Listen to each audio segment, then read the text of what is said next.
नमस्कार दर्शकों, मैं विनोद जूनियर। मुद्दा में आप सभी का स्वागत है। आज का हमारा मुद्दा है मुआवजा, किसानों का मुआवजा। जी हाँ, आपको बता दें कि 14 साल का वनवास झेलने के बाद भी किसानों को अभी तक मुआवजा तमाम लोगों को नहीं मिल पाया है। इस पर चर्चा करने के लिए हमारे साथ स्टूडियो में दो मेहमान मौजूद हैं। किसान हैं आप दोनों, आपसे परिचय कराते हैं। सबसे पहले राजवीर लवानिया साहब हमारे साथ मौजूद हैं। लवानिया साहब, स्वागत है आपका। दूसरा हमारे साथ दीपक तोमर साहब मौजूद हैं। किसान दीपक जी, आपका भी स्वागत है। धन्यवाद। तो दो लोग हैं हमारे साथ, हम इनसे बात करेंगे सबसे पहले, क्योंकि मुआवजा का आज रेट काफ़ी ज़्यादा बढ़ चुका है। जहां 350 करोड़ रुपए यानी कि 350 करोड़ रुपए देना था, तो आज वहीं जो है ये बढ़कर अगर 4 गुना सर्कुलेट अगर ये जाता है, जो नियम बनाया गया, जो कायदा बनाया गया है कि अगर कोई ज़मीन अधिग्रहित होती है तो उसको 4 गुना ज़्यादा उस पर दाम देना है सरकार को, सरकार देती भी है। तो इस लिहाज से अगर देखें तो वैसे 12 से 14-15 करोड़ होता है, लेकिन अगर ब्याज मांग कर बात करते हैं तो हो सकता है कोई 2000 करोड़ के आसपास पहुंच जाए। कितना क्या कुछ है, इस पर चर्चा करते हैं। राजी साहब जी, 2014 से ज़मीन अधिग्रहित हुई किसानों की, अभी तक उनको मुआवजा नहीं मिला, क्या रीज़न है? उस महापंचायत में फतेहाबाद रोड से होते हुए हजारों की तादाद में ट्रैक्टरों की और अपनी गाड़ियों के काफिले के साथ में कुबेरपुर कट पर पहुंचे। उन्होंने स्पष्ट तौर से कह दिया कि किसान अब किसी भी कीमत पर अपनी ज़मीन नहीं देगा। ये देगा भी तो नया अधिग्रहण हो या उसकी पूरी जो है ब्याज का पूरा जो आकलन होगा जी वो उसको लेके हो। जी, अभी दूसरे तीसरे दिन ही माननीय मुख्यमंत्री जी उत्तर प्रदेश सरकार भी आगरा में आए और बीजेपी वाले कहते हैं कि हमारे उस पर हुए और हम कहते हैं कि हमारे बातों का संज्ञान लिया गया। लेकिन ऐसा कुछ नहीं। कोई भी संज्ञान ले, कोई भी संगठन संज्ञान ले, सरकार संज्ञान ले, भला किसान का होना चाहिए, किसी भी सूरत में होना चाहिए। भारतीय किसान यूनियन टिकैत किसानों के दुख दर्द में उनके साथ संकल्पित भी है। और आदरणीय टिकैत साहब ने स्पष्ट तौर से कह दिया था, उन्होंने कह दिया है कि मौसम ठंडा और आंदोलन गर्म। और उन्होंने अक्टूबर माह में एक नई घोषणा भी कर गए हैं। उन्होंने कहा एक बड़ी महापंचायत होगी जिसमें हजारों ट्रैक्टरों के साथ किसान आएगा। लेकिन मुझे नहीं लगता कि अब ज़रूरत पड़ेगी किसानों को, चूँकि माननीय मुख्यमंत्री जी ने जिस तरह से संज्ञान लिया है और अधिकारियों को खदेड़ा है, आगरा विकास प्राधिकरण में भगदड़ मची हुई है, तो ये स्वागत योग्य कदम है। और माननीय मुख्यमंत्री जी के आदेश की अवहेलना नहीं होनी चाहिए। अवहेलना होगी तो भारतीय किसान यूनियन संकल्पित है, किसानों के साथ है, हर मुद्दे पर साथ है। कहीं तक भी जाना पड़े, भारतीय किसान यूनियन के राष्ट्रीय प्रवक्ता चौधरी राकेश टिकैत जी ने हमें आदेश दिया है। ज़रूरत पड़ेगी उनकी तो पूरी भारतीय किसान यूनियन के, चाहे प्रदेश के लीडर हों चाहे राष्ट्र के लीडर हों, सभी एक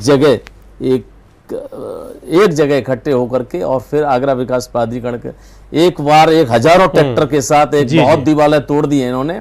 बड़ी बड़ी बिल्डिंगें ढहाने का एडीए काम करता है, एक बार हम भी एडीए की दीवार ढहाने का काम करेंगे। जी, तोमर साहब जी, मुआवजा आखिर अभी तक क्यों नहीं लिया आप लोगों ने? सबसे पहले तो मैं धन्यवाद देना चाहूँगा आपके चैनल का, जिन्होंने आज हमें आमंत्रित किया है।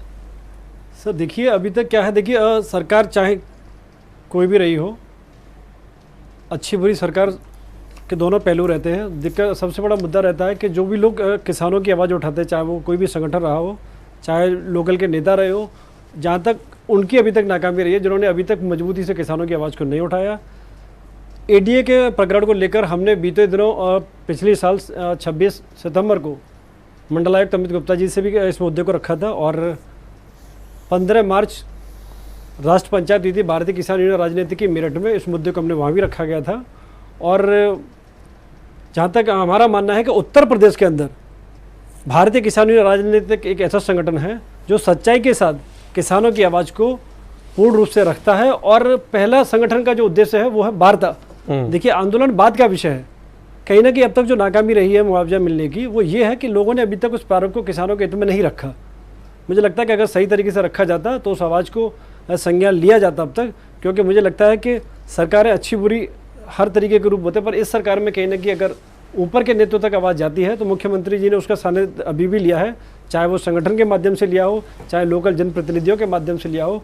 और जो उन्होंने डिसीजन लिया है, जो वार्ता भी उन्होंने आकर आगरा में कही है, उसके लिए भारतीय किसान यूनियन राजनीतिक उनका दिल से धन्यवाद करती है।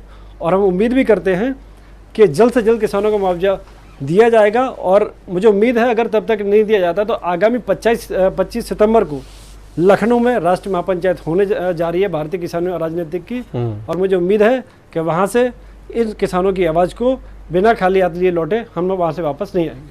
यानी टिकैत भी आंदोलन करेंगे और आप भी जा रहे हैं लखनऊ? जी, मतलब जितने संगठन हैं किसानों के वो सभी आंदोलन की राह पर हैं इस समय। जी जी। लेकिन सवाल ये उठता है कि अभी तक आप लोगों ने जो प्रक्रियाएं थी क्या वो पूरी की?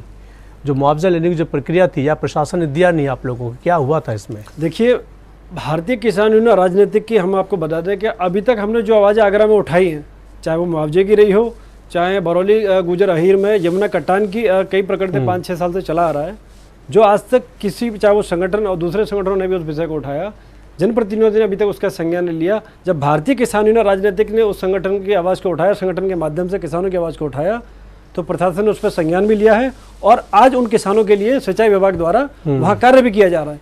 परंतु अभी जब यमुना में जल स्तर बढ़ा तो उसके कारण वहाँ काम अवरोधक हो गया, और मुझे उम्मीद है कि ये कहाँ से चलने के बाद जैसे यमुना का जल स्तर नीचे आएगा तो उस काम को आगे भी बढ़ाने का शासन प्रशासन काम करेगा। और दूसरा प्रकरण, सबसे बड़ा मुद्दा इतिहास में हमारे सामने का अगर मैं देखता हूँ तो फतेहाबाद तहसील के अंदर 6 साल से चल रही चकबंदी, जो भारतीय किसान यूनियन राजनीति के अस्तित्व के बाद भ्रष्टाचार में संलिप्त हुई चकबंदी को दोबारा से कैंसिल करा के उसको दोबारा से सुचारू रूप से चालू करवाया गया। तो कहीं ना कहीं सबसे बड़ी बात आती है किसानों की आवाज़ उठाने के लिए, जो भी किसानों की आवाज़ उठा रहा है वो कितनी ईमानदारी से और कितनी मजबूती से उनकी आवाज़ को बात को वहाँ रख रहा है। जी, सवाल ये उठता है राजवीर साहब कि किसान को अन्नदाता कहते हैं इस देश में, और 75% से ज़्यादा किसान इस समय है अभी भी आज की डेट में, 70% लोग गांव में रहते हैं। अन्नदाता होने के बावजूद भी हमेशा किसान परेशान क्यों रहता है? ये सरकार की गलत नीति है। नहीं, किसी एक की बात थोड़ी नहीं है, ये तो हर परिस्थिति में हर बार यही होता है। हर बार यही आप लोग महसूस करते हो कि हमारे साथ गलत हो रहा है, हमारे साथ गलत हो रहा है, चाहे पूर्व में सरकार रही हो। सरकार को ब्लेम नहीं करे किसी को, तो लेकिन क्या कहते हैं बताएं, आपकी सरकार क्या किसानों की प्रॉब्लम है? ये किसान अपने आप में इस तरह का, आप देखिए, जब तक किसान के हाथ में जो उत्पाद रहता है, कृषि उत्पाद रहता है, उसके भाव ठीक से नहीं मिलते, और वही उत्पाद जब कॉरपोरेट घरानों में बड़े लोगों के बीच में चला जाता है तो उसके दाम ऑटोमेटिक बढ़ जाते हैं। मतलब वही तय करते हैं ना, अब वो तय कर रहे हैं। तो इसी बात को लेकर के बार बार चौधरी राकेश टिकैत जी ने कहा है कि MSP गारंटी कानून बनना चाहिए, और जब तक MSP गारंटी कानून नहीं बनेगा तब तक किसान का किसी भी सूरत में भला नहीं हो सकता। ये एक बड़ा मुद्दा है भारतीय किसान यूनियन का। जहां तीनों कृषि कानून वापिस हुए तो इस पर भी U-टर्न लिया गया था। उत्तर प्रदेश सरकार, केंद्र सरकार ने स्पष्ट तौर से कहा था कि गारंटी कानून अब बनेगा, इस पर हम लोग कमेटी तैयार कर देते हैं, लेकिन अब कमेटी तैयार नहीं हुई। लेकिन उनको पता नहीं है ये किसान पीछा नहीं छोड़ने वाला है किसी भी सूरत में। स्वामीनाथन रिपोर्ट जब तक लागू नहीं हो जाएगी तब तक हम इसका पीछा नहीं छोड़ सकते, किसी भी सूरत में नहीं छोड़ सकते। ये पहला मुद्दा है, ये हमारी प्रायोरिटी पे मुद्दा है। MSP गारंटी कानून बनेगा, कोई रोक नहीं सकता किसी भी सूरत में।